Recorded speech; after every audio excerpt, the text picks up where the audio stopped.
All right, welcome to the 12th and final video of the Made in Mexico Fender P-Bass project. Here it is. It is complete, and I'm going to tell you all about what was done. Let's give you my battery is low on my video light, so hopefully it doesn't die on me. So this is all, should look familiar. Starting with the cigarette burn down the headstock, coming down, new nut, reconditioned fretboard and polished frets, all the way down to shimmed neck, which you can see right in there if you look real hard. Pearloid green fretboard, Seymour Duncan pickups installed with the Fender high mast bridge, and I have completed my sanding at the top. I actually got some help with a palm sander, a power sander, because it was getting hot rubbing it, and I was able to be more accurate. And so over time, like a patina, this area here will get better. Right now it looks kind of raw, but you can see I got down through the damage in the wood. There's some character marks there, and then you can see where you've gotten into the raw wood. This is alder here, and it's really smooth. I mean, there's no way I'm gonna get a splinter here. But I'm going to just let this, with sweat and skin oil, just let this wear naturally. And there you have it. As you can see, we are plugged in. Now what I've done for the sound test this time is I've taken out my effects. I'm just running this straight into an amplifier. And I'm gonna have, first of all, this is the way the bass sounds with the tone all the way up. So this is full tone.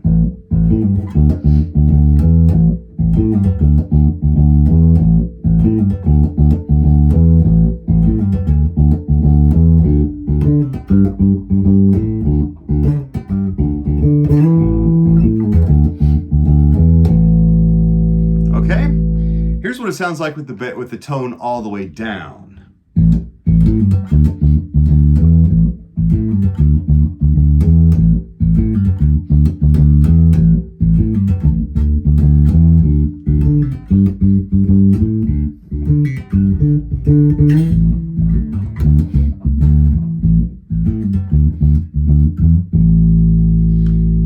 And then I'll ride the tone here.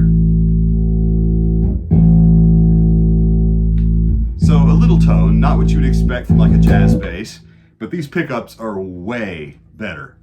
Huge improvement, huge. Okay, so that's how the bass sounds. It plays great. I did fix my buzz up here high on the fretboard. That half turn on the bridge, on the bridge saddles did the trick. So it's all.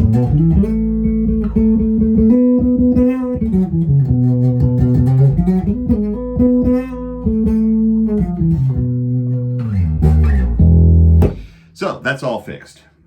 So pots work great. Here are my final conclusions as I wrap up the project. Let me set the bass on its stand.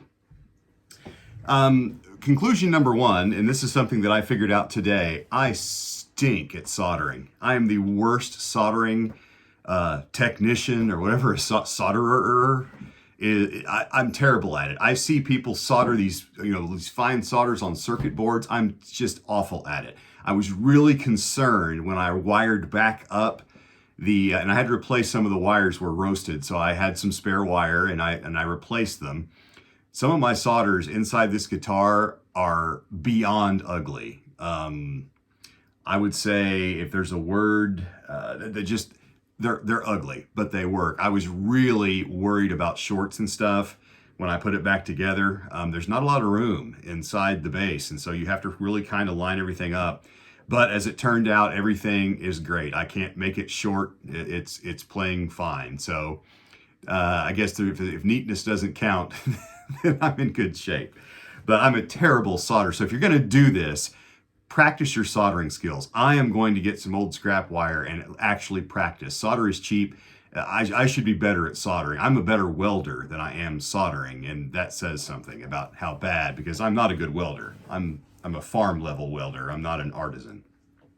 Anyway, all that to say, it works. Thank heavens.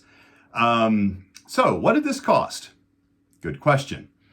Here's a quick rundown of what I spent. For the new pick guard, I spent $22. The pots were $12 for both of them. The knobs were $12 for both of them. The bridge was the most expensive thing. Well, not anymore. The pickups were. We'll get to that. The bridge was $55, and that was actually a pretty good deal. Fender sells those for $70. So I got a pretty good deal on the bridge. The input jack, $6. The shims were $20 for the set of 3. I said they're cheap. That's actually not quite cheap, but they are precision engineered to very fine tolerances. And so I think that's pretty fair for the set of 3, 20 bucks for those. And then the new nut was $10. I'm not going to count the strings because I had them, but the strings I play are about $24 for a set. And then the pickups. The pickups were the last thing I purchased. The pickups I got for $70. So if you add all of that up, that's $207 for all of the parts that I used for the bass. Like I said early on, I don't remember what I paid for the bass. I think it was probably, I'm almost would bet lunch that it was not more than 40 bucks. I wouldn't have bought it if it was more than 40 bucks. It was probably less than that. And I'm pretty sure it was probably an eBay. I went through a period 20 something years ago where I was scouring eBay for unloved instruments. And, you know, frankly, that was a time when I couldn't afford, you know, some of the nicer instruments that I'm blessed to have now. So, that was probably an eBay purchase. But anyway, I'm not going to count that because, like I say, this asset has been sitting in that closet for decades. And now it has been added to my collection. I am delighted with it. I'm really, really happy. My next question is, am I going to do another one? I think I will. And I think next time I might do like a Strat. I might find an old, unloved Squier Strat or maybe a Mexican Fender Strat, or maybe even a knockoff of some kind that, you know, if I look at it and think it's got good bones, as they say, I may try to do that. But, you know, I'm a bassist at heart, and so I'm tempted to maybe find another type of bass, maybe a Gibson bass or an Epiphone or a Rick or something like that, although those are typically not cheap. But anyway, I'm going to be looking, and if a guitar talks to me and says, pick me, then I'll probably pick that guitar. But I hope you've enjoyed these videos. I've had a hoot doing this, and like I say, my conclusions are it's fun. None of it is terribly difficult except the soldering, and I'm just so bad at it. I'm just a terrible, did I mention I'm terrible at soldering? If you are good at soldering, you will have far less difficulty than I had. The parts are easy to find. Amazon has almost everything, cheaper than Fender, but you can buy all the parts from Fender if you want to pay retail. And then there are also aftermarket parts. You can even buy the wiring harnesses pre-wired. So like on Amazon, I found where everything is pre-wired, professionally soldered with the correct wired lengths. It's neat and clean. This is not. This is a bird nest. But it's really neat, but they want like 75 bucks for those. But that was on my mind. I thought, you know, especially today when I was doing this soldering as bad as it was going, I thought, if this doesn't work, or I'm loaded with shorts, or I just lose my patience with it, I may spend the extra money and get one of those harnesses. But they are out there and available, which is nice to know. It's kind of a nice fallback if it all goes bad. But it didn't. It plays great. The pots sound good. Everything works. I am totally stoked. Now I'm going to start playing with different P-bass effects and stuff, because I have my effects set for my jazz bass, but they don't sound right for the P-bass. So I may have to play around and come up with a P-bass sound that I like to have. And definitely will add this bass to my rotation. Might do some writing with it or something. It's a really cool guitar now, and I'm proud to own it.